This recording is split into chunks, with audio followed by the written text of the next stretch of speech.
want to tell you about today, because this is when we bring shopping to the social media. So we bring the opportunity to buy something to the place where people spend lots of their time. However, to another trend to tell you about today, because this is when we bring shopping to the social media. So we bring the opportunity to buy something to the place where people spend lots of their time. However, to another trend to tell you about today, because this is when we bring of course, it's not about bringing shopping to TikTok right now, but maybe they will do that. But what I'm trying to say is that we've been pretty much used to that short videos formats, right? You can see YouTube launching their Reels, Instagram also having the Reels. So the format is here. We already use that quite often. We got used to that. And in just this year, Amazon launched this format on their platform. So basically, look, what they did is they thought, okay, we have a format of content that users are already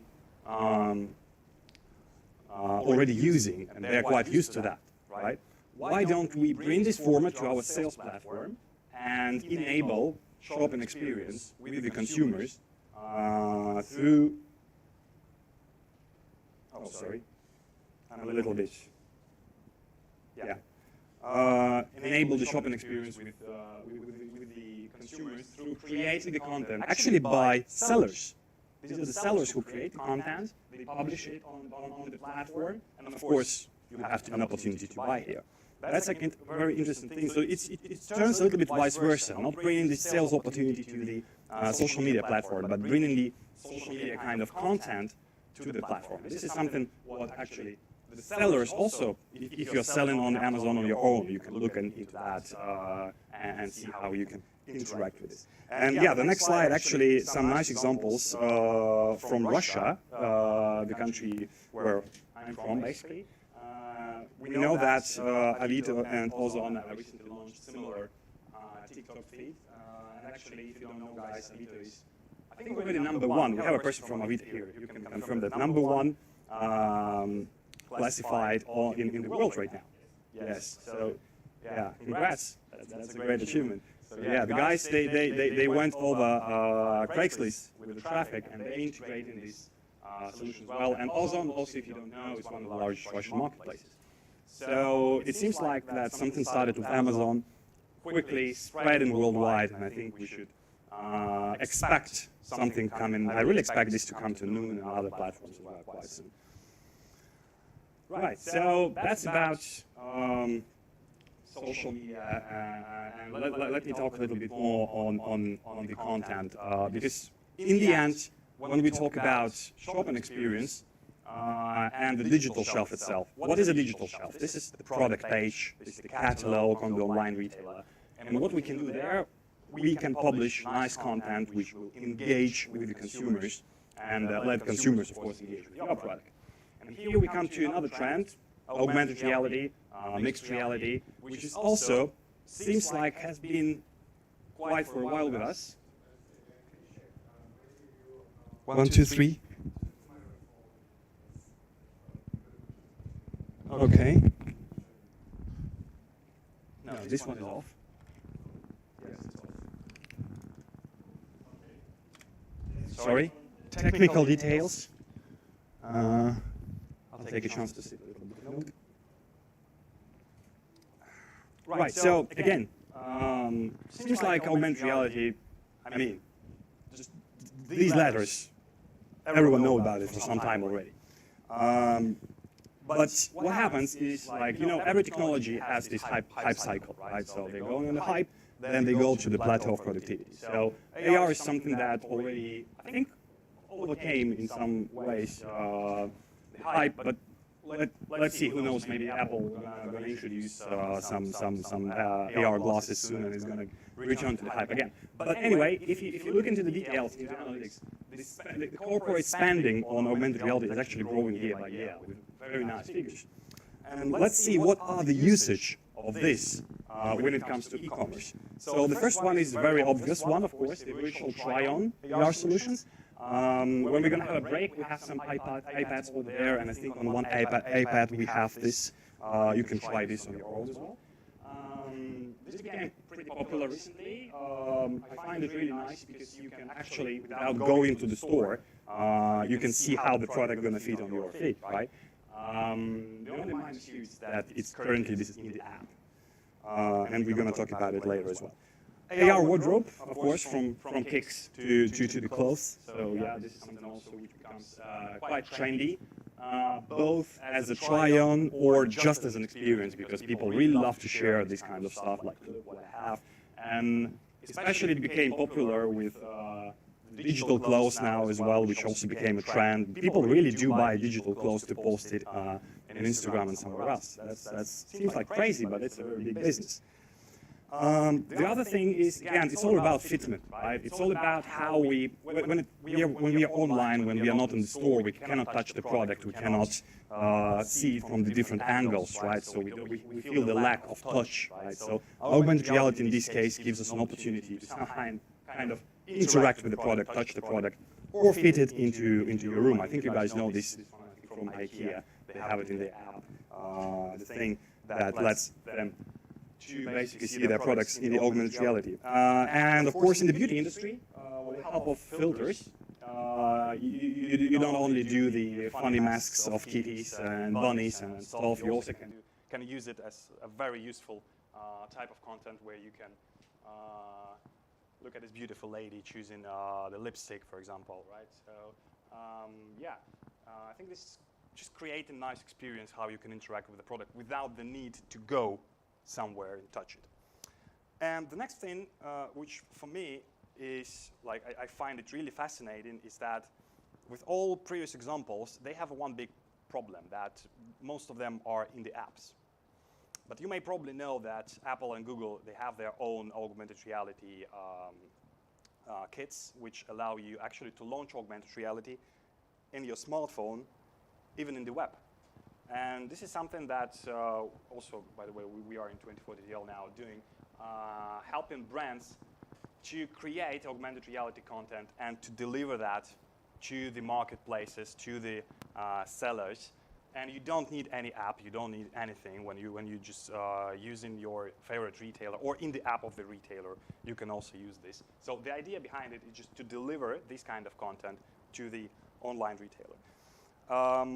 You can use it, for example, also in this kind of format, because sometimes people ask me, okay, can we use AR in any kind of product, even vegetables?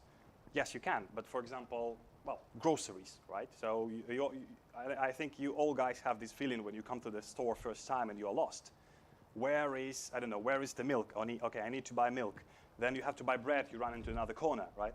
So this is how basically the stores, and this is more of online to offline communication, right? So how you integrate online tools, digital tools into offline. This is also possible with the help of augmented reality. Yeah, that's it about AR. Then we are going to another trend, which is called visual commerce. Actually, AR is a part of visual commerce, right? So we are talking about visualization of our products, but AR is something that really sits a little bit on the side. But now let's talk about how do we see the products as the consumers, how do we see the product on the digital shelf, and how we as brands actually work with our products on a digital shelf. And let's talk about such thing as enhanced content, which has become quite popular recently on many markets, and it's coming into Middle East as well, mainly thanks to Amazon with A+ content, for example. The idea behind that is to let the consumer see your content, the most engaging content, the videos about your product, the features about the product. It should be there. It should be at the retailer website. The problem is with most of the brands, because they have this content, they have it on their own websites. It's very beautiful. It's very nice. And of course, the traffic is there. But in the end, where the consumer decision takes place? On the retailer store. And quite often we see that we don't have that content there, unfortunately. So this is something which became very popular recently, and more retailers, thankfully, they are switching to giving an opportunity for the brands to upload this type of content. But then the problem is is how you manage this content, right? So, and this is when you come to and you find a solution, right, which will help you to manage this content, to store it in one place and deliver that exactly to those retailers and marketplaces you need. Let me show you some more nice examples of content. We have Emanuele here today from Epson. I find really nice that you guys do with your products on the retailers. And also speaking about another speaker today from Casio, we also have some examples. You guys really do an amazing job on this one. And I think this is a really nice best practice on the market, which we can see right now. Yeah, and again, it's not only about electronics or home appliances, it's also about different kinds of products. You can even sell milk, because, well, in the end, milk is milk, right? But which milk is better? Why this milk is more expensive? Why this milk is for, I don't know, making coffee, right? And with the help of such tool as enhanced content, you can basically tell your consumer why your morning routine would be nicer with this milk than with another. So that's quite important to give the users an understanding of the product, because I think you guys you really had this thing when you are buying the product online, and I don't know, just remember that feeling when you don't have enough content. You have like few pictures. I don't know. It really hurts because I recently moved to Dubai, and now I'm buying furnitures and electronics for my house. And sometimes I really have to go to see it in the store, because for some products I don't have enough pictures. I don't know where is the connection of the pipe of the washing machine because they have no photo on the back, and it's really a pain, right? So yeah, this is just some simple tricks which you can use to create, even creating the content from basically from scratch, right? Some smaller brands, they always keep telling me, but come on, Alex, we don't have the content, what should we do?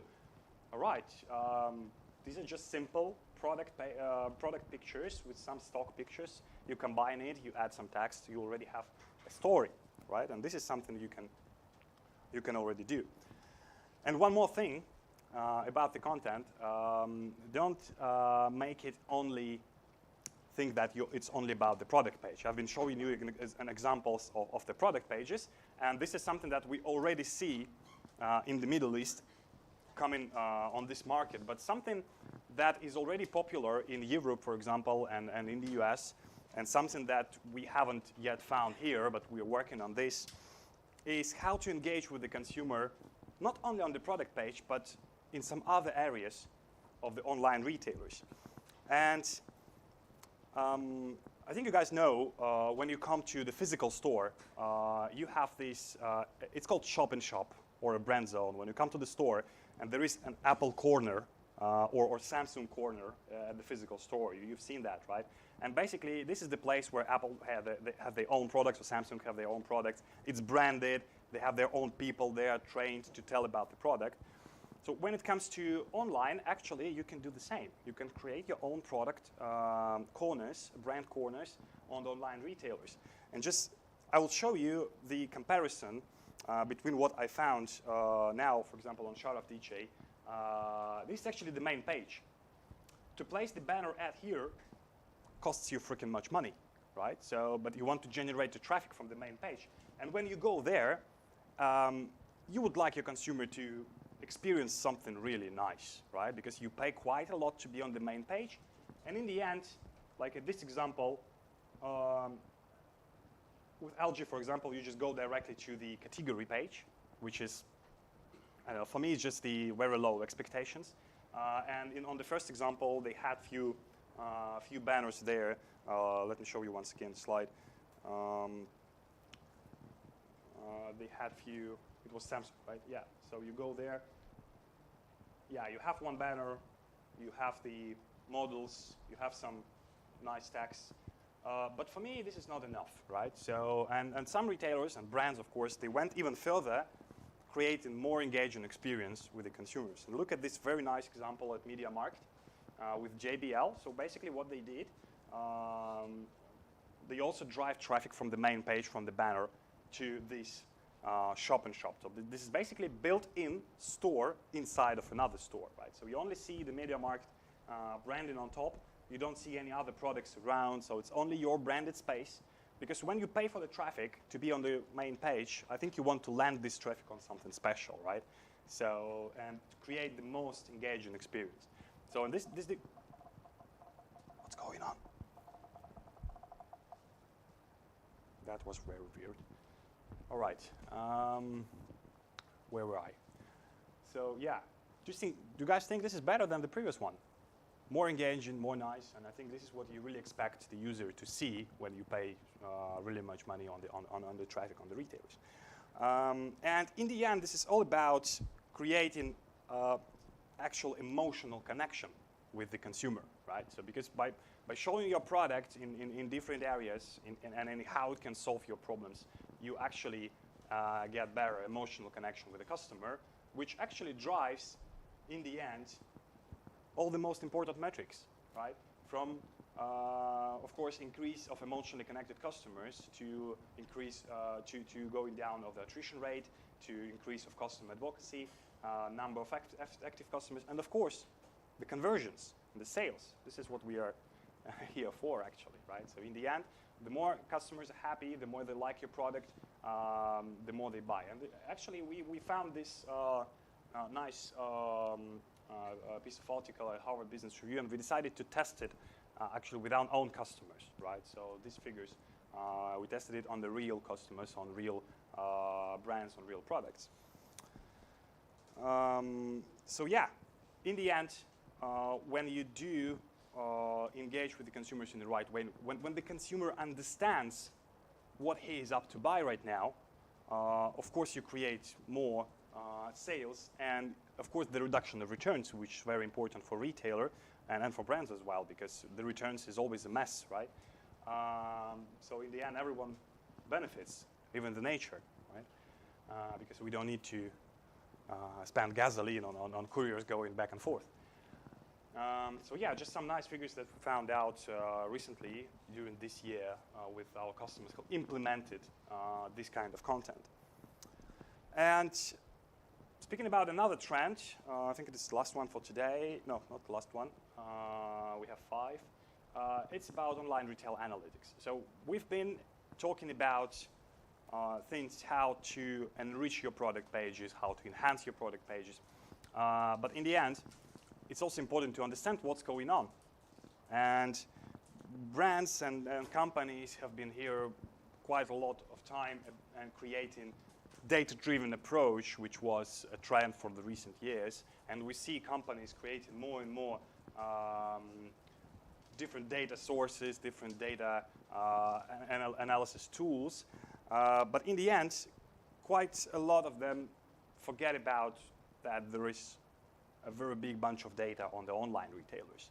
And when I'm telling about the data on the online retailers, I'm not telling only about the sales data, but also about what's going on the digital shelf, how many pictures you have, what, if the description is there, ratings, reviews, prices, changes. So this is something that many brands actually still do manually, right? So they have people who are checking this. Yes, you can do that, but in 2022, when everything is about AI, robots and stuff, why actually spend your own time on collecting the data that can be collected by AI? And it's not only just gives you the time, it's also gives you money, literally. Because when you get the data on time and you are able to react faster, you are able to make prompt decision at the time when you see that something is wrong. And these are just 2 cases of 2 of our clients who are actually really increased their revenue heavily just by implementing analytics of the online digital shelf and do the decisions straight away.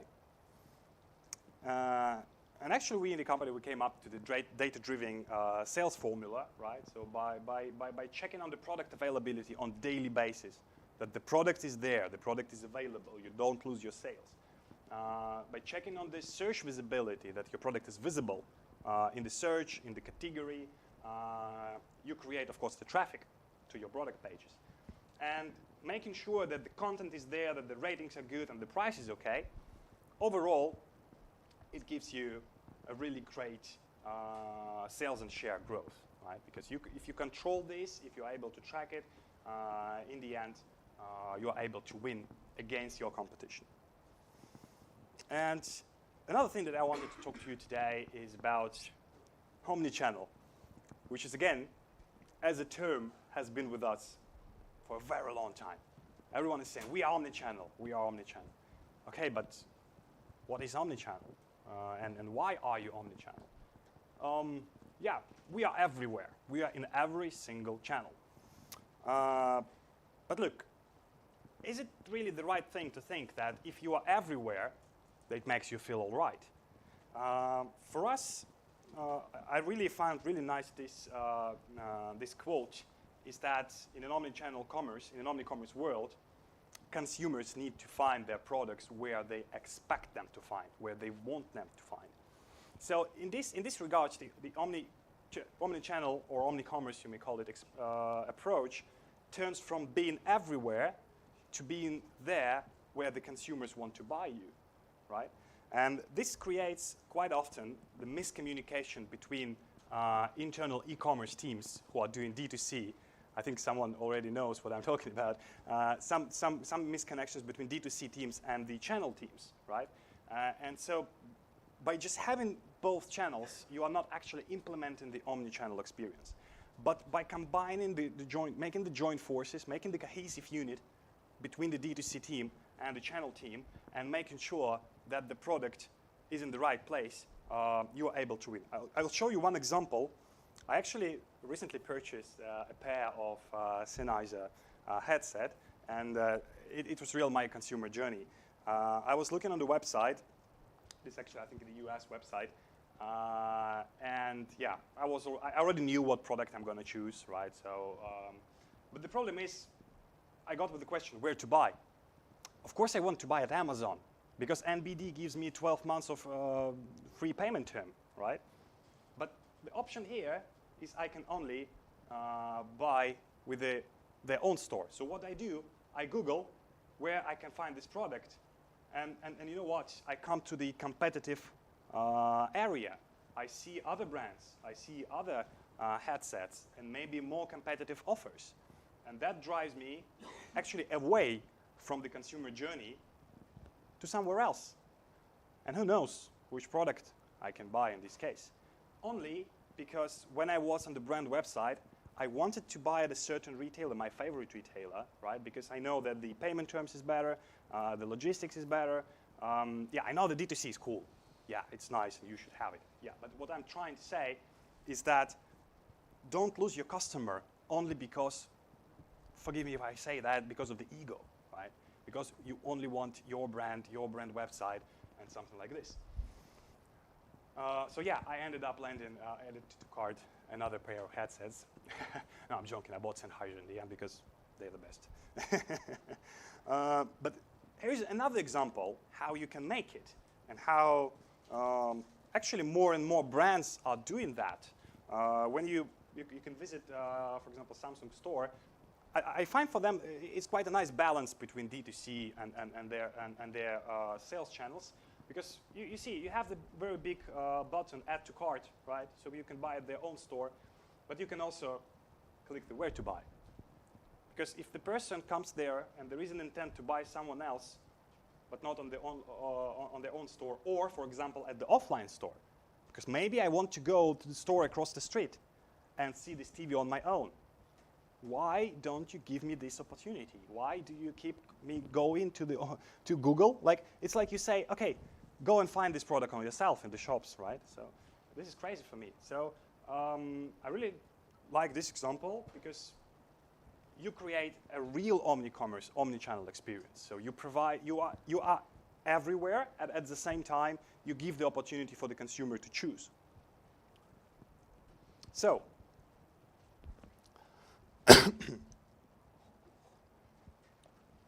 beg your pardon. Let's see what our key takeaways today and key findings on this one.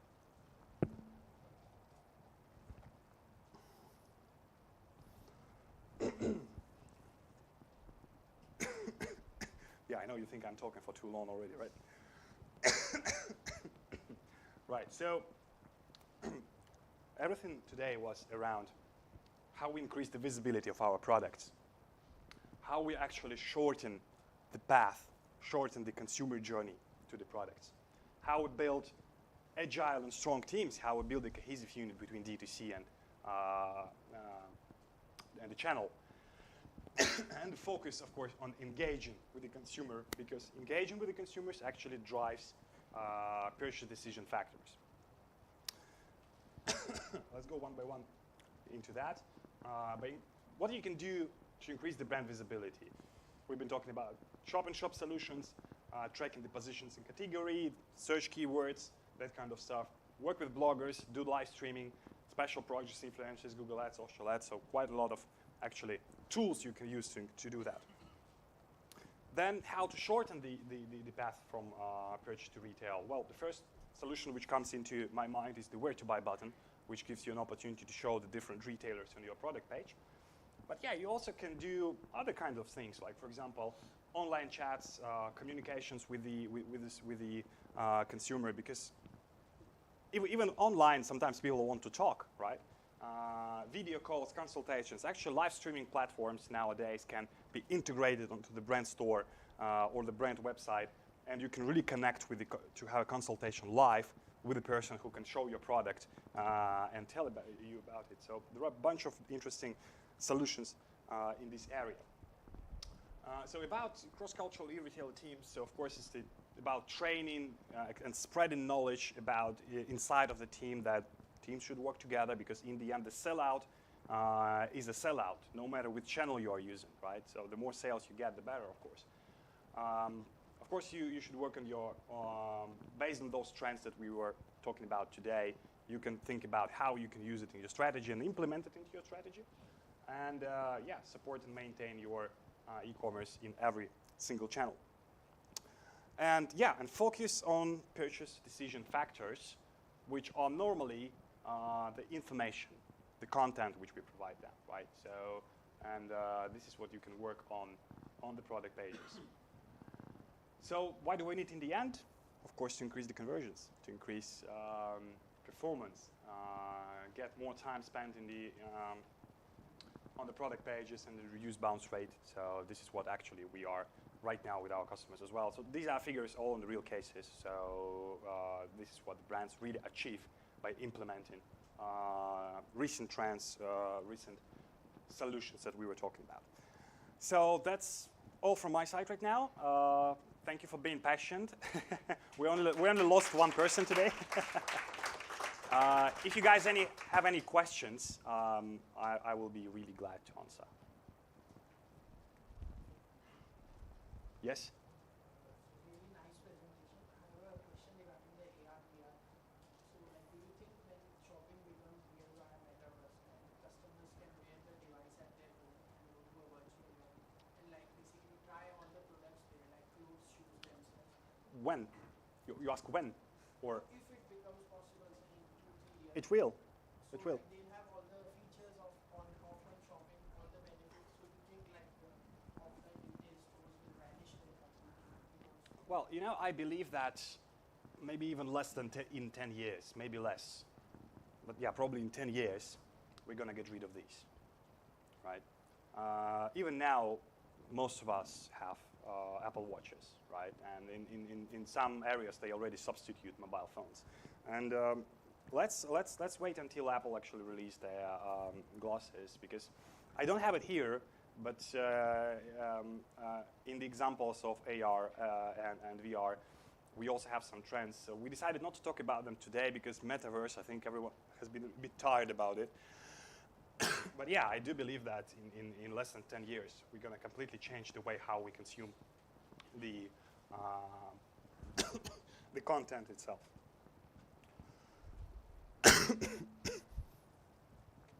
Right. Any more questions? Well, I have this question about the Facebook. When you showed the Facebook and Instagram slide, there were this number there. 65% of the users were actually buying on the platform, right? 65%. In the US. Yeah, I have big doubts around this number.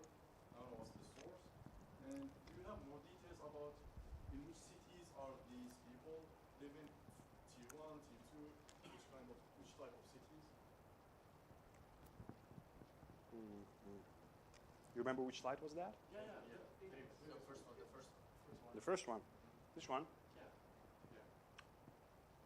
Is this 65% of users that follow the lives, Yeah. right? Yeah. It's not 65% of users. Yeah. Oh, shit. Yeah. Sorry. The 65% of users that. Following the line, the probability you will buy is very high. Because Exactly. It's tricky, man. Well, the numbers are always tricky. The views are really low then. Yeah, it's tricky. Well, the views. It's tricky. Yeah, but I mean, this thing really grows on, to be honest, on certain markets, not everywhere, right? Which So market? it's mainly booming in China and the US. But where in the US? Like Biggest cities like New York, West Coast. I'm not seeing this. I'm seeing the reverse. Like I'm seeing it Really? in small cities. Yep. Interesting. Cities of 100,000 populations to 100,000 population. Well, there is certain logic in this because, for example, in China, Yeah. actually, why it's such a booming market in terms of live commerce, for example, Yeah. because people are spread all around the country. It is a huge country with a population of how many? Do they have 2 billion already? And they are everywhere, right? So, and people in smaller cities, they don't have the option to go to the big, nice mall like Emirates Mall, right? They don't have it. So that's why they keep shopping in this way. So that's why it became more popular. With the US, well, to be honest, I don't know. I have to check. Maybe that's correct. At least what I know from these data, because the majority of users are in the big cities. So I can assume that they also buy there. We need to like the tricky thing here. The attention of whom we are attracting with the live shows. Mhm. Maybe we are attracting some lonely. I will be just like lonely people in small cities. Maybe. Mhm. Maybe this is the real user. Yeah, it's sexy to have users from New York, from big cities, but these users are buying from Amazon, I think. Yeah, they do, but they still. I can probably share something. Yeah. Yes, we do live streaming in Africa. It's basically to ship, because we sell watches, basically, and it's basically to ship watches to remote areas where logistics is inherently possible. Sorry, dear colleagues, this microphone is for our online. Yeah. By the way, we have online audience today. Yeah. So Hey, is guys. it better now? Yeah. So I was saying like we ship watches in Africa using this kind of way. So we work with some kind of I call them influencers or online superstars, whatever you call them. And it's basically when people choose to buy watches, they are shipped with some kind of small to mid-sized traders who they like carry orders. They go on the bicycle or some small tuk-tuk, yeah. And because like some countries they are like really large in geography, as the gentleman mentioned, sometimes also logistically or logistical challenges will appear to the business expansion. So the dream of every company, for example, is to expand in Africa, but there is a lot of, first of all, payment problems. Is Africa ready? Yeah, it is like there is demand, of course, but like the tools of marketing or the tools of trade, it's a little difficult. And I think maybe in the US it's the same because not all the cities are closer to the metropolitan, and like not all the cities are New York. You have like some cities here and there, maybe with 100K to 100K population, which they use this kind of method. But you can see this kind of method like China, of course, Africa also, of course, and a lot of Asian countries. So you see, even in UAE, there's a lot of Filipino superstars who they do this here in UAE because some people they live in Abu Dhabi, they don't have access to stocks in Dubai. Some people they live in Al Ain, in Fujairah, Mulquin, etc. So this has become like a good way for traders to collect orders and effectively and efficiently ship it, although it's a small amount. So in our case, we ship like 10 watches to somewhere like really far in Africa or in Nigeria, but the trader will ship other items, not only watches. So they ship soaps and they ship food and they ship everything. So that kind of business model now is evolving, and I guess it's just because like the geography is large and population is a lot. I think we can continue our discussion about with you. So actually, yeah.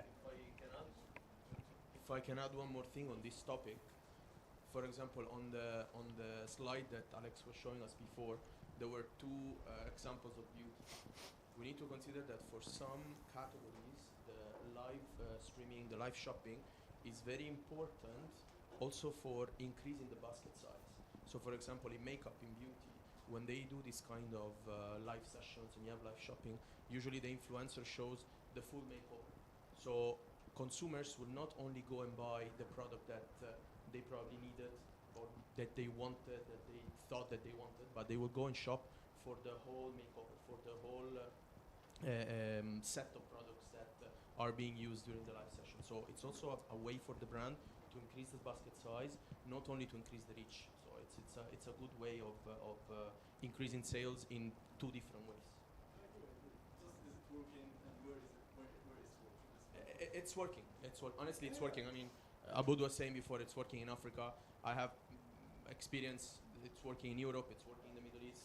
It's working in the US. It starts in the US and China. So it is working. The problem is that it's difficult, or it's let's say not yet widespread enough for brands and for people to use it as it should be used. But it's really interesting. Yeah, we can discuss all of it. It's long. Okay, thank you guys. Thank you for nice questions. Thank you for answers. Actually, we already started our panel discussion, and I have a question. Probably since we were talking about let I mean you can come here. Probably. Yeah. Probably just a little before. Because also as a brand, it's impossible for us to use everything. Like, Of course. I mean, technology is quite rapid, and you probably mentioned 10 different softwares. We don't have budgets, or we don't, or also we don't have resources to cut because, of course, in the Middle East and Africa, it's one of the most challenging regions. First, there is a lot of political instability, and there's a lot of logistical challenge and payment problems. Also the turnover we make out of our global operations, regardless if we're in CASIO or Google or whatever multinational it is, it's generally not a lot to the global sales.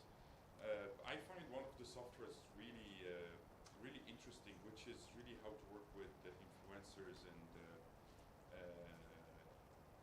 what we call key opinion leaders, Yeah. KOLs. They are actually trending in the sphere of online, but I find it also sometimes a little controversial, especially in the region like us, because sometimes when you associate your brand with someone, you cannot really predict what's going to happen in the near future. For sure. You're going to go to jail or something's going to happen. So I hope this kind of softwares we use, like the one that you were mentioning, they are quite governed with some specific guidelines for brands to use. Well, of course, because otherwise, why would? Well, I mean, if you do software for the brand and you're aiming to work long term, so that's the main point. I mean, you have to align with all of the. So I mean, like you're using a guided way in guiding companies to work with influencers, right? It depends on what exactly you're So, talking for about. example, if a company like us decided to work with the software you have, and we ask you a simple questions, are you sure of those influencers' quality, deliverables, reach, engagement metrics? Because you're obviously going to pitch them to us. Yeah. My question is, do you have certain guidelines and policies where you govern this relation? Because you will be like the middleman between, for example, CASIO and an influencer X. Yeah, that's a good And question. this relation needs to be guided. And it's one of the difficulties we also face when we work with influencers and streamers and gamers, etc. Because it's not governed by a contract.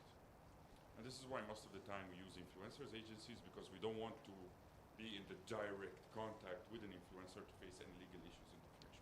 Yeah, well, to be honest, I think there is not yet any software which can control an influencer not to be a stupid person, and to do some stupid things.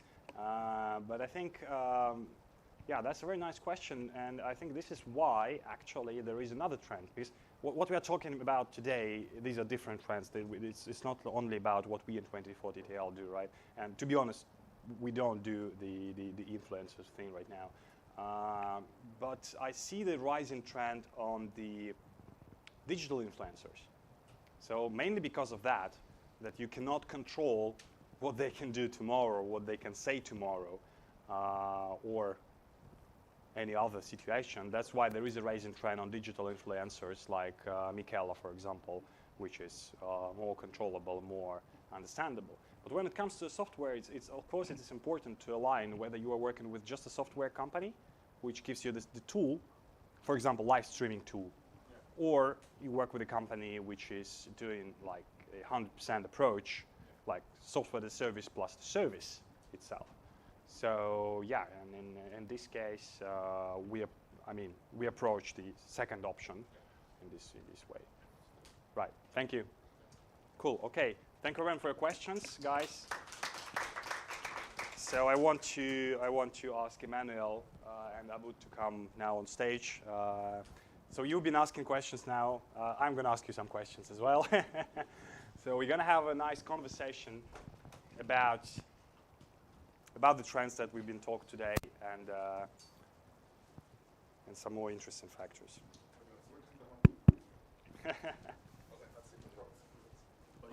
No. All right. Thanks. Thank you. Thank you.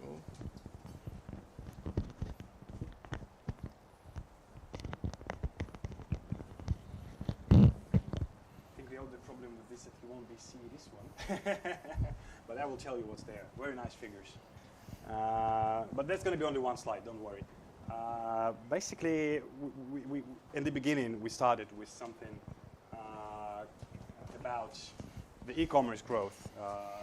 And I was surprised to find out that Middle East, even though, yeah, this is in some ways tough market, competitive market, but it has been one of the leaders in digital buyer growth recently, driven by COVID mainly, and I think mainly because previously people were really used to the classic way of buying things, going to the malls, buy cars, and shopping there.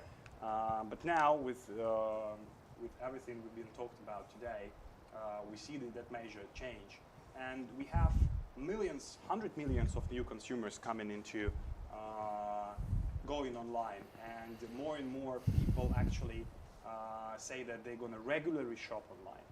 And this is actually the data throughout 2021 and 2022 as well. And I found a very nice figure, forecast from Visa on Middle East, that the e-commerce market in Middle East is going to be up to $48.6 billion, comparing to, correct me if I'm wrong, 35, 36 something in 2021. So the question is, guys, this is the forecast for 2022.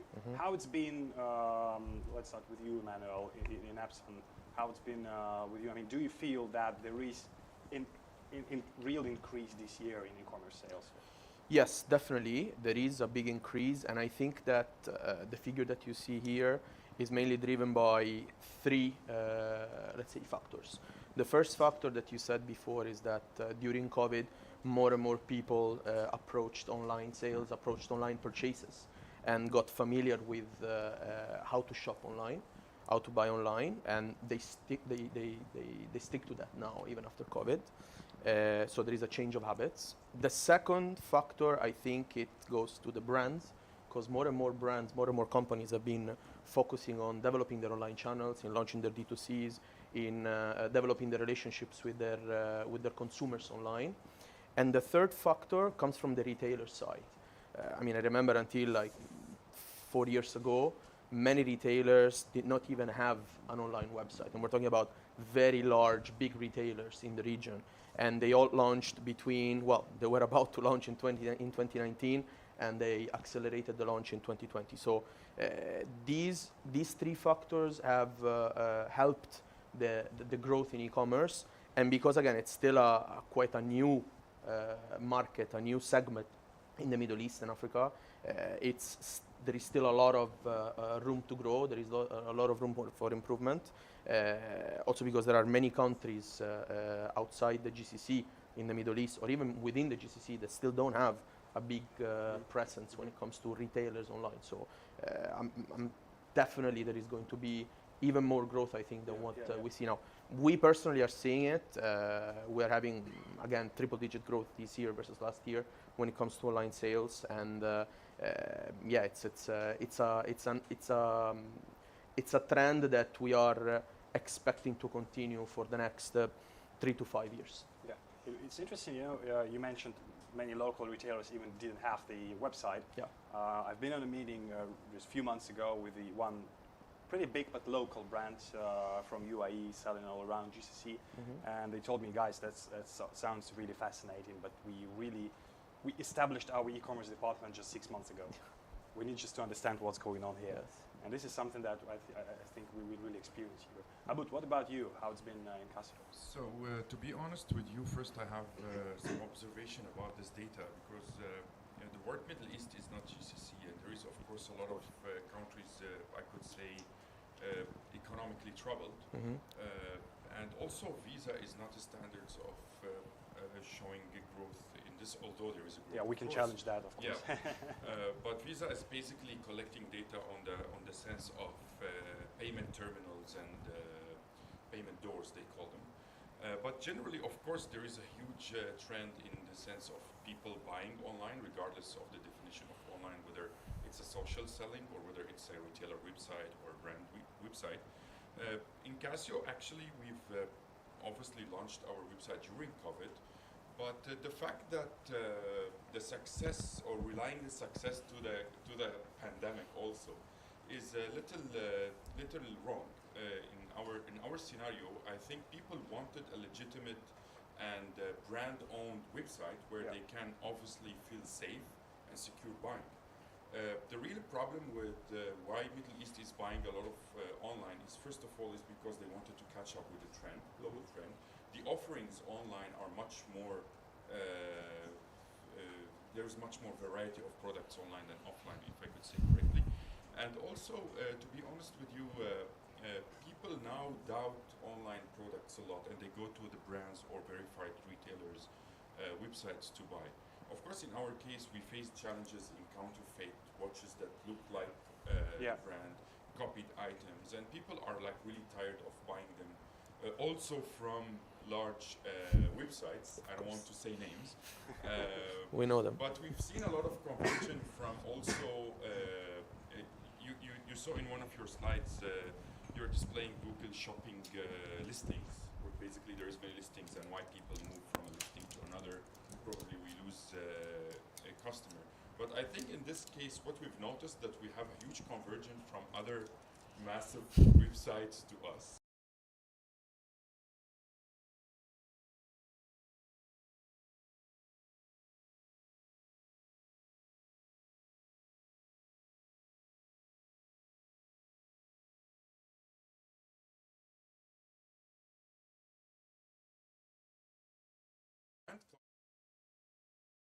I think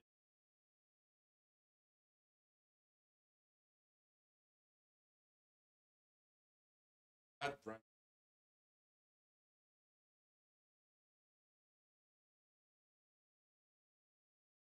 My flow. As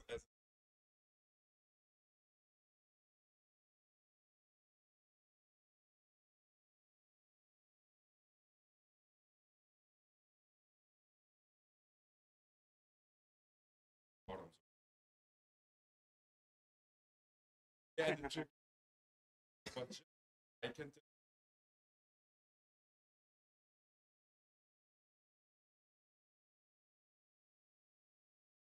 Yes, the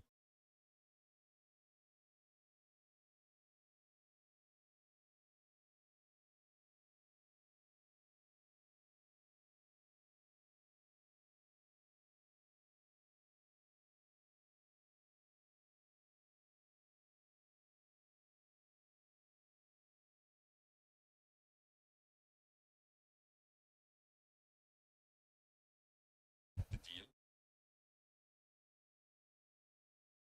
Brand.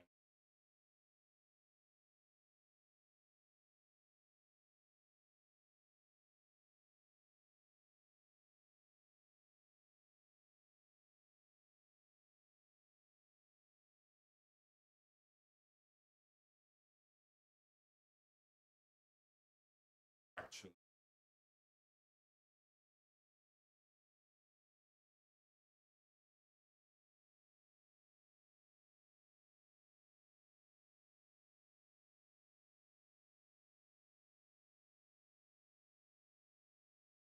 Yeah, there's good customers.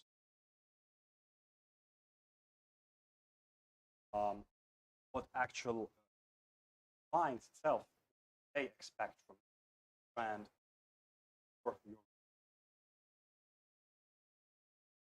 If you bought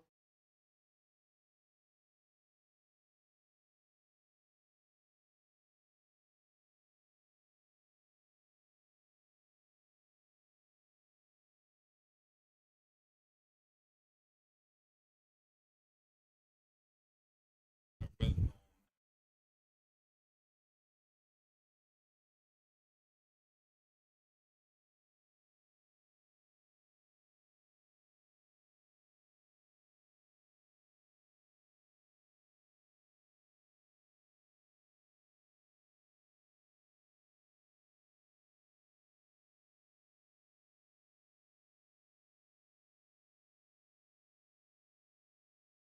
historically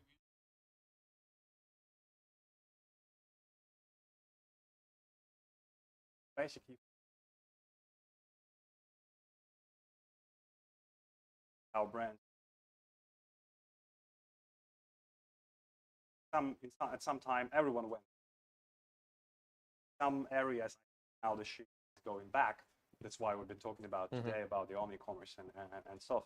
But in your case, it's more like now the shift is going to direct to consumer, right? Yes, because if, for example, if we want to tell distributors or online partners how to deal with angry customers, means we need now to establish a training protocol.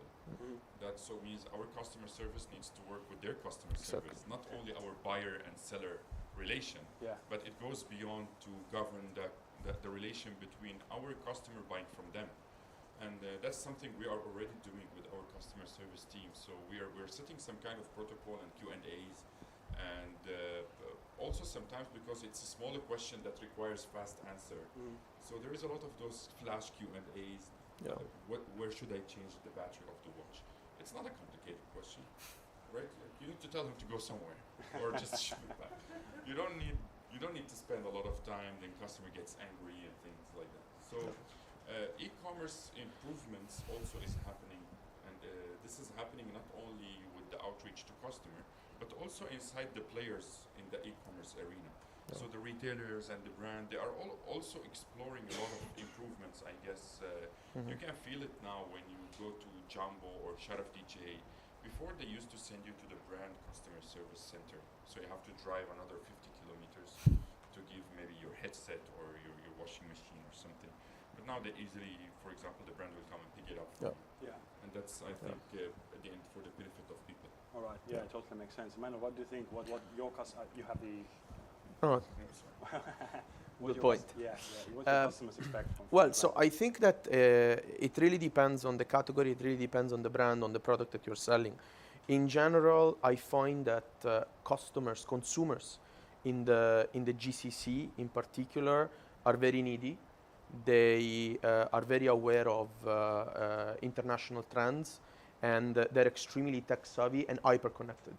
So you need to make sure that first of all you communicate with them in a language that is advanced enough for their standards.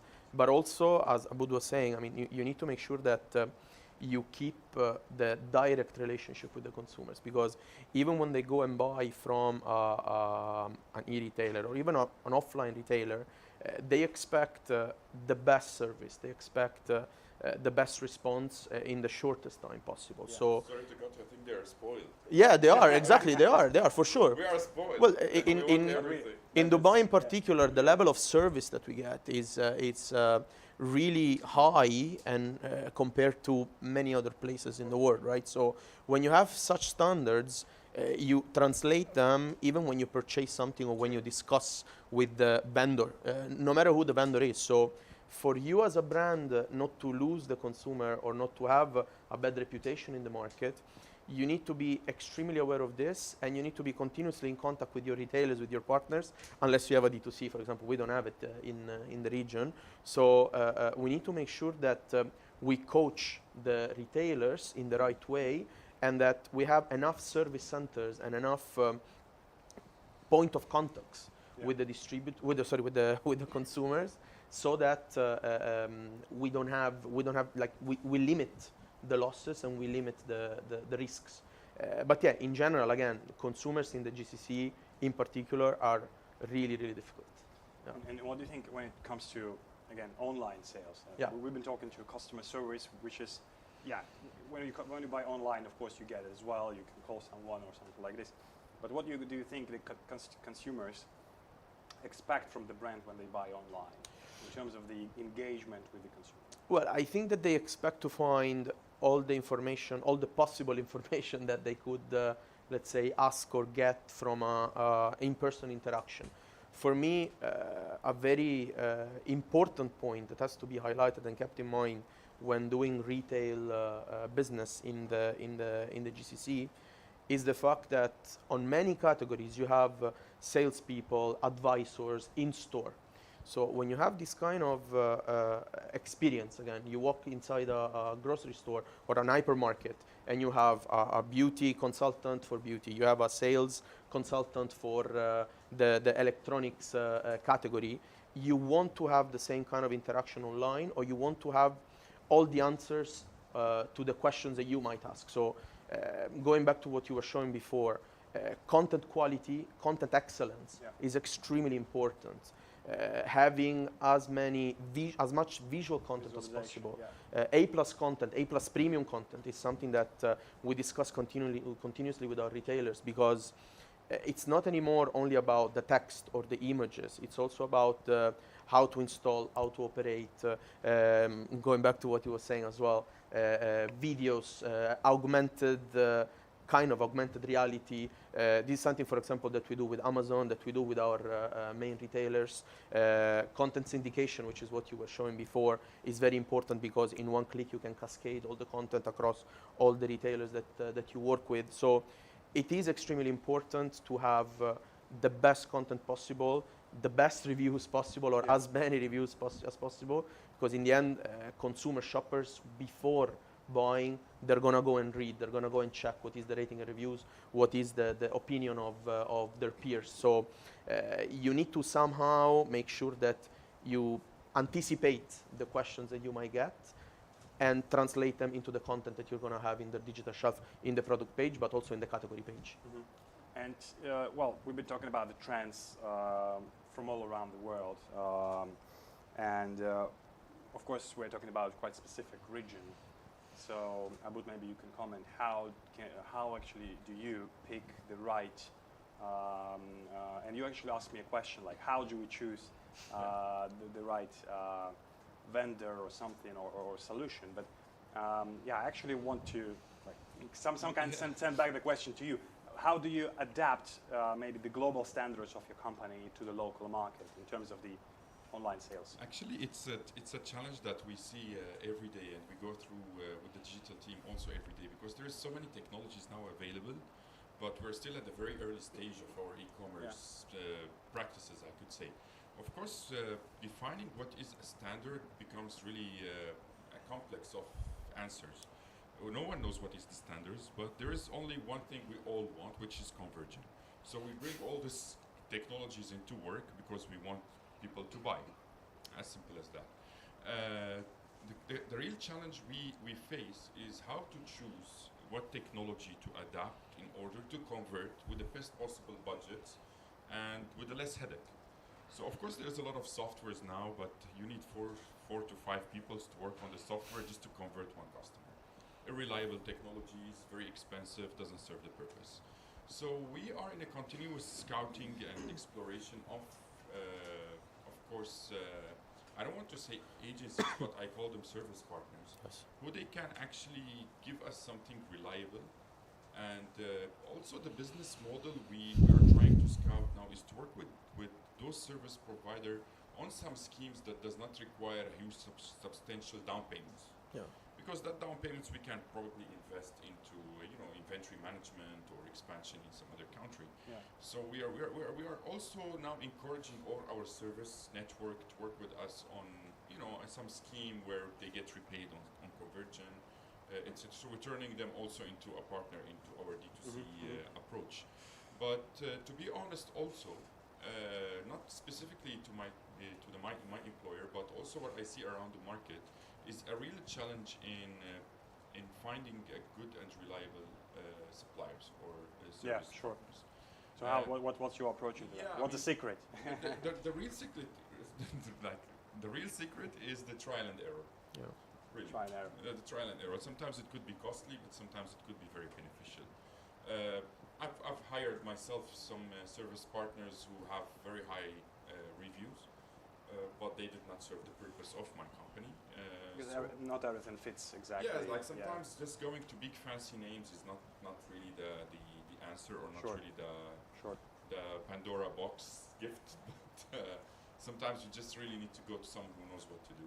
I think it's like, yeah, you're right. It's with every single technology. I mean, when we see something new, everyone's waiting, like until Yeah. I don't know, and they ask like, okay, we need the results. But then we find one person or company, another person who tries.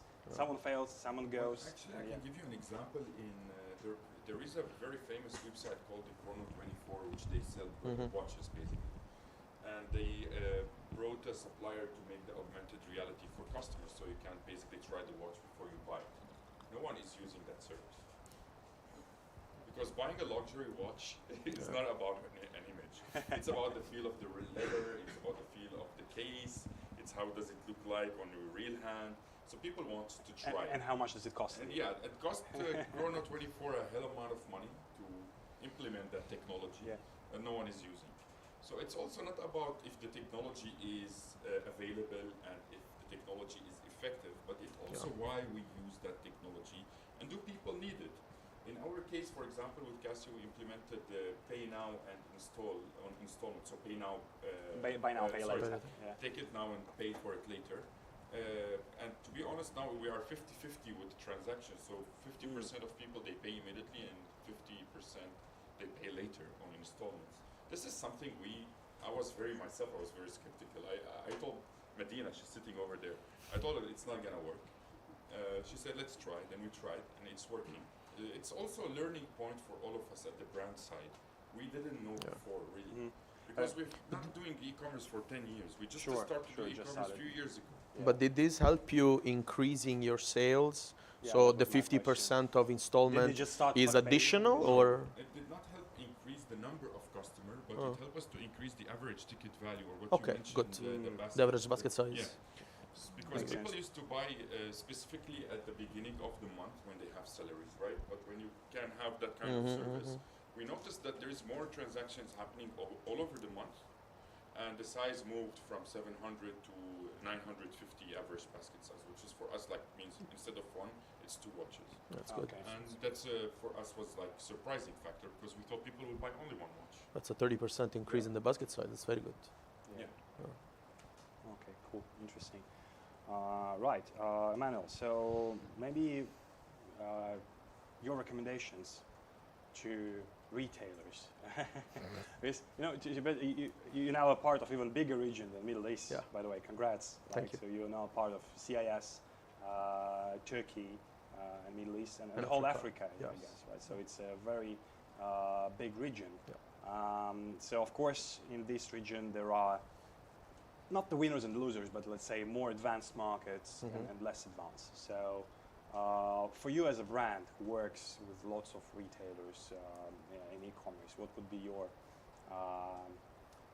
wish or recommendation to the retailers, so that in the end, we all pursue the same goals, like having happy customers and having more sales because of those happy customers, right, and retailers as well. So for me, I would say I have probably 2 main wishes for the retailers that we work with, but that are, let's say, available in the market. First of all, to focus really on the omni-channel approach.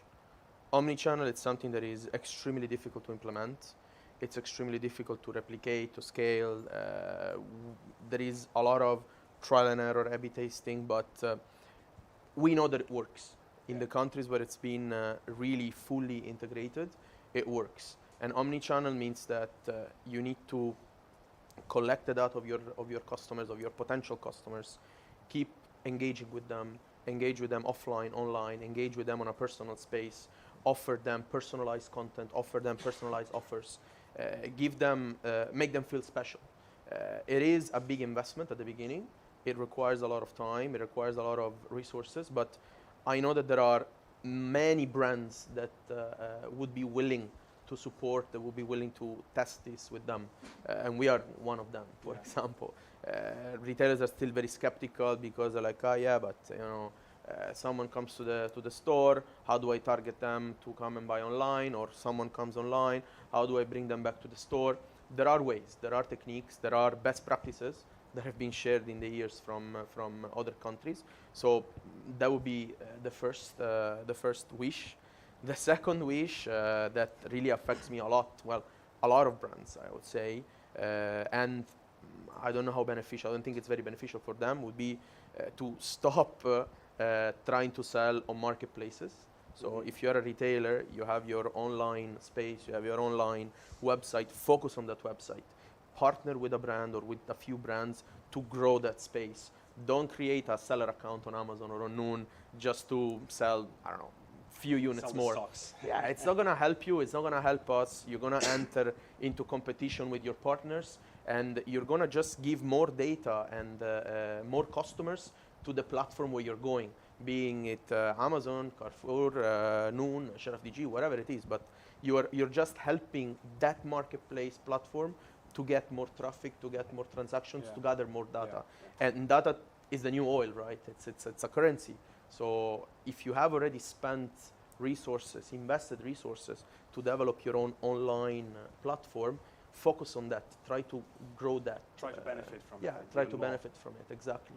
Well, I think in some case they see it as an easier way to just get, I mean, some extra cash flow without any profit investments. Yes and no. I mean, again, from an external perspective, I've never worked from the retail side, so I don't know. But if I was, let's say, on the retail side, I would really discourage my company to go to follow this road, because first of all, you have to give up part of your margins because you need to pay a fee, let's say, to the platform where you're selling. So already, again, if we're talking about an increase in your sales of 20-30% and you give up part of your margin, it's okay.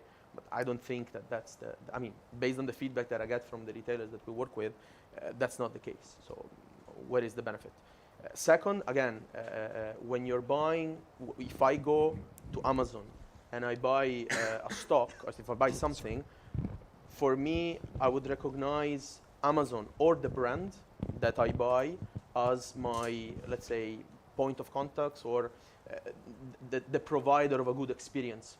So if you are selling as a seller, you're not benefiting from it, because I wouldn't say, oh, Alex sold me the product that I bought, so he's good, I should go back to him and buy.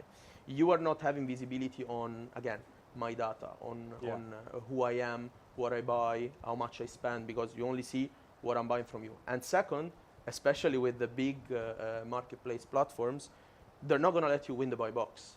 They're gonna always try to win the sale. So how much are you really benefiting out of it? Because in the end, you start competing with the prices. Yes, exactly. You start competing with prices, you make your partners unhappy, you lose the sales, you lose the consumer, you lose the data.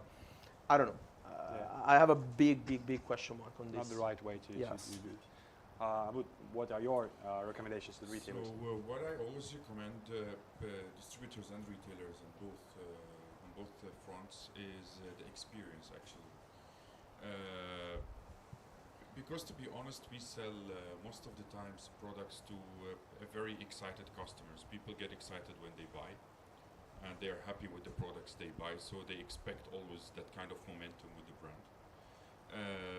To be honest, I think the area of experience is large. Like, the definition of experience is very wide, that we cannot basically just put it in a bullet point. So it's starting from the customer service to a good deal, a good product, the value of money, durability, blah blah. Like we can go on and on.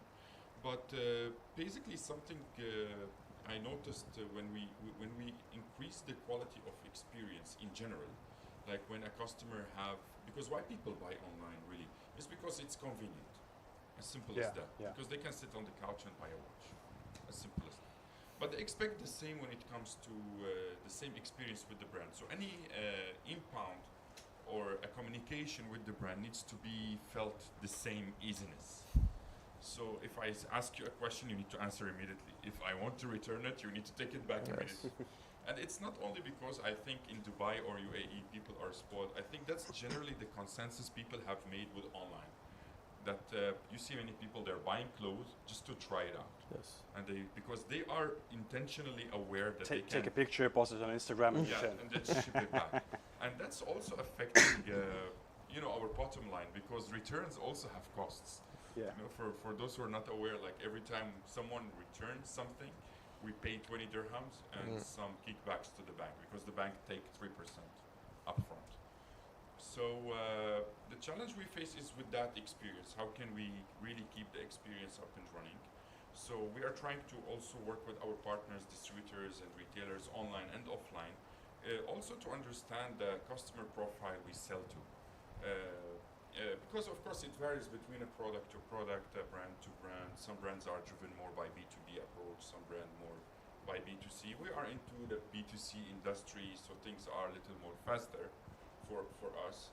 And we aim also to sell more to the same customer again. So that kind of experience management, we need to really, really keep a close eye on it.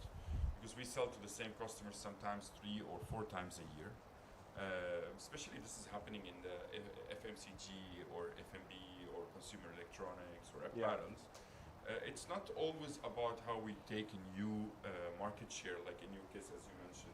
It's not always good to go and expand on some marketplace just because you want to sell a few pieces, because that's like basically waste of resource, right? It's always good to resell to your current customers. So that's the challenge we face also online. Because with the current automation on the newsletter, so we use some softwares where basically it's automated responses and things like that. Although it is effective, but I just don't like it. I just don't like it. It creates sales for us, but it is made with that purpose only. It triggers. Yeah, it triggers conversion, but it is with that robotic sense only that it generates sales. But it does not generate long-term value. For customers, at least, there is no experience in that. If you left something in the cart, then the robot just reminded you to buy it, and because you just wanted to buy it.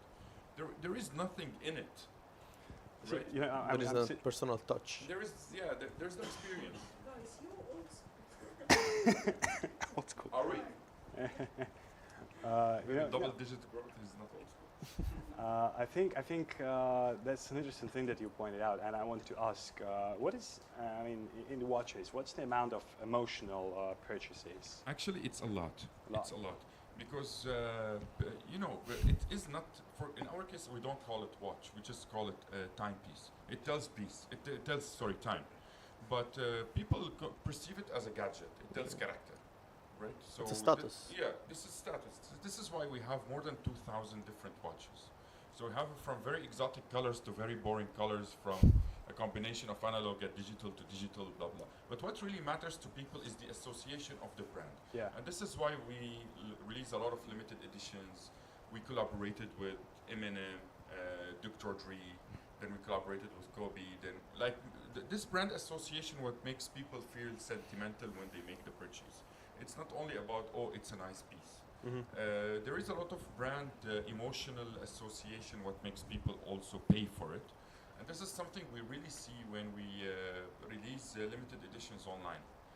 So we are now into this pre-booking thing. We start to release it 2 months ago as a feature on our website. And it actually makes more sales than the normal listings. Yeah, really? Yes, because sometimes we release like 20 pieces as a pre-booking, and in 1 hour, they're gone. And that kind of, when we release it the first time, when we release this feature for the first time, we noticed that people they loved it, and we would start to make phone calls to take some customer feedback. They loved it because we fulfilled the promise. Pre-book it now and gonna deliver it on this date. And that kind of fulfillment of the promise made the whole experience better. Means every time we're going to relaunch a pre-booking campaign, It's gonna happen. it's gonna happen. Yeah, that's So predictability. yeah, exactly. So this is Sometimes how good you. to be boring. Yeah, for sure. Well, if it grows sales in the end. of Especially course. when you have so many incognito in your life, Yeah, like yeah. in our lives today, No, right? Of course, you know, like we're going to lose cookies, so we will lose big chunk of analytics. Yeah. I think by the end of 2030, 2023, sorry. So that's also is a fireback on us. So we need really to rely on the current audience we have. We need to increase the experience they have, and we need also to encourage loyalty more. You need to retain this customer Yes. base. Well, it's easier for you since you have your own e-commerce, right? So Yes, of course. you have the contact, you have the personal connection. But that's very nice that you raised this issue because, well, Emanuele, how do you cope with the cookieless era right now? I mean, or even if it affects you anyhow. I mean, for sure, it's going to affect us. It's going to affect everybody. The cookies are, let's say, a way for all digital marketeers and digital people to It's the fuel of the industry. exactly to keep a contact with your consumers. I think that the change that we're going to go through, that the industry is going to go through, it's very interesting, and it calls for creative ways from the brand side to start gathering data in a consensual way from consumers. So how am I going to convince you as a consumer, as a user, to leave me your data? How am I going to not just hook you up to come to my website, but also to convince you to register, to subscribe? We have something, for example, at Epson. It's the warranty registration, right? When you buy your printer or when you buy your projector, you need to go to our website. It's a very simple thing. We have a QR code on the box. You just scan it with your phone, and it's a gesture that now it's very familiar to everybody. You just scan it with your QR code. You go to the website. You put down your data. You put the serial number of the printer. That's it, done, and you get 2 additional years of warranty. The conversion rate of this is extremely low. Why? Because people, I don't even think that they don't want to leave the data, but I always say, and I mean, it applies to me first, people are lazy. If you tell me to do an extra step, if you tell me to do an extra click, if you tell me to do an extra thing, I'm going to think twice. If you ask me to buy more, probably I'm going to say yes right away. But if I have to go somewhere else, you're going to lose me. So this is the challenge. So we all have to find creative ways to probably be more open with our partners, share data, share information with our, between partners. So the brands with the retailers or with the distributors, if they have some data center, some data collection, make this information more available, create more, let's say, data partnership from this point of view. And again, find a way to get consensually data from your consumers. And this is also one thing where the omni-channel, I think, will be very important and very interesting, especially in this region where you have lots of field people, lots of people on the field. If you engage with a consumer offline in a store, if you are a beauty advisor, or if you are a sales advisor in general, try to get a contact. Say, for example, I don't know, this is my card, or let me scan your card, or let me scan your WhatsApp so that I can give you an offer later on or something. So try to collect the data in different ways. Because otherwise we're gonna be in a very difficult situation. Right, got it. Thank you for that. So yeah, last question for me from my side and for today. We've been talking about engagement, about how we interact with users, right? So what would be basically, or maybe out of what we discussed today, what do you think would be the driver in terms of online sales, right? How do we increase these sales, and how do we reconnect with our consumers next year? So I would start things. To be honest, again, talking about Middle East as not only Dubai. Yeah. Because that's the common definition of Middle East. So in cities like Baghdad or Beirut or Cairo, or in cities like Manama or Algeria, what is the #1 challenge today is the fintech, because it's basically how people make payments.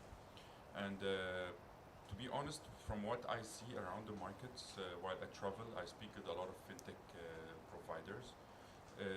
Still, it's very early for us to say that e-commerce is really at this number by Visa.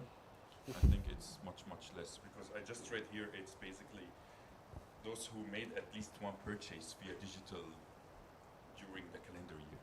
And I'm not sure. No. This is for this Yeah. chart. It's not Oh, for that's that. not for that? Yeah, it's not for sorry, that. Visa. Well, but also we need to understand what they define for what define e-commerce. Yes, exactly. What do you mean by Exactly. commerce? That's of course. actually a nice question, because Yeah. sometimes you find really different figures. Yes. Yeah. So fintech is really, I think, the bottleneck of unlocking e-commerce in Middle East and North Africa. It's not only payment. When I talk about fintech, I also talk about fraud prevention, because scamming becomes like now a trend in the world. big Everyone is problem. scamming everyone. You hear about scams all day. Also, logistical challenges still persist, because countries like Egypt, Algeria, Morocco, it's like wide geography, really. And for a brand to win the game, they need to have fulfillment centers left and right. I think the challenge facing marketers like me today is to define the key cities and work with social selling and work with live stream selling. Social And I met someone from Adding like personal touch, right? yeah, like I mean, just to diversify. Maybe not omni-channel. Someone need to call it something else, but just the diversification of channels. Yeah. How a brand can work with multiple touch points effectively to target multiple cities or multiple segments of Depending people. on where the consumers are. Yes, I think those are the real challenges facing e-commerce. It's not people buying; people will buy. It's not the listings you have. I think we are in a region that is very hungry. They're very pretty much emerging when it comes to demand. There's a lot of demand, but there is lack of supply. And also, we need a lot of legitimate and diverse online sellers, because now I'm pretty much sure that you guys know only two, Amazon and Noon. But for example, in Africa there is Jumia, and it's not gaining momentum, for example, for some reason. We need more players in the e-commerce sphere where competition becomes normal. And by competition becomes normal, brands like us are eager to diversify our promotions and offerings and probably launch of localized products. And that is not happening. So from what we discussed, I think those challenges for us is what I consider key challenges. There will be always a market for people to buy and sell. And the experience nowadays is how to make people, instead of buying offline, because for sure my mom likes to go to the market. Like I give her 6th Street app, Amazon, Noon, Namshi on her mobile phone, and she still takes my credit card, go to Marina Mall. For some reason, I don't know what's the reason, she can buy anything from the mobile That's phone. an experience. That's the experience. That brand is not able to also talk to other generations. So I don't want just to say e-commerce is for youngsters and Gen Z, but of course we are in a very young geography. I mean, like the demographics are young, but the experience changing. What we discussed when we started this session is about changing customer behavior. People really like to buy offline. What would you do to make them buy online? And that's the challenge. That's the really key challenge we have. Yeah, sure. Manuel, what's going to be your key trend? Well, I agree with everything that Aboud has said. There has to be a structural development in many countries. We still have lots of markets, but I mean, without going too far, Oman, Qatar, Bahrain, Kuwait, we don't have big players. We don't have big e-commerce players, especially when it comes to consumer electronics. How do we, as brands, involve more partners and make them explore opportunities to go online? How do we help them? How do we support them in their online journey? And this, for me, it's always been my challenge since I started working in e-commerce. And I think that it should be the mission of all the brands. Again, engage with your partners, engage with your retailers, support them, give them ideas, sit with them and see what are their challenges, what challenges are they facing, and challenge them in the decisions that they make, because sometimes they might take a decision just because it brings a bit more sales, or just because it makes sense for the status of the market, the actual status of the market, but they probably are missing the longer term benefits of taking a different path. For us as a brand, I think that we're going to continue doing what we've done so far. So again, work very closely with our partners, try to serve our consumers in the best way possible, to reach them in the best way possible, and to ensure a flawless, as flawless as possible online journey and experience. That starts with them really taking in their hands their phone, or putting their hands on the keyboard. Because again, the digital shelf for me, it's not only the product page. It starts from the search bar of any search engine. Any search engine. Exactly. Not only on the retailer. Exactly. Yeah. I mean, you can be on Google, you can be on Yahoo, you can be on Yandex, you can be on Amazon. Anywhere where you start searching, whatever you input there has to give you an output that has to be as per your expectations, or that has to guide you in the best possible way. That's not easy, for sure, but I think that, at least for us at Epson, that's our mission, to make sure that we guide and educate and go hand by hand, hand on hand with our consumers at every step of their journey. Sure, that's really, I think this is the point, right? What you mentioned. Okay, gentlemen, thank you very much for sharing your opinions. Thank you for having us. Thank you so much for being here. Thank you, our audience. I think I'm going to wrap up on this because we are a little bit over time already.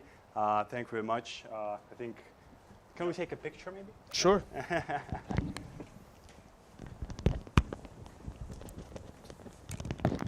Join us. Huh? You? Front of the chairs or behind the chairs? Just in front here.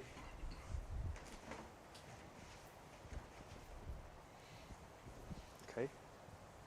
It's a little bit of fancy stuff. Which one? That one. That one. The professional one, the biggest one. I saw a lot of cameras. So.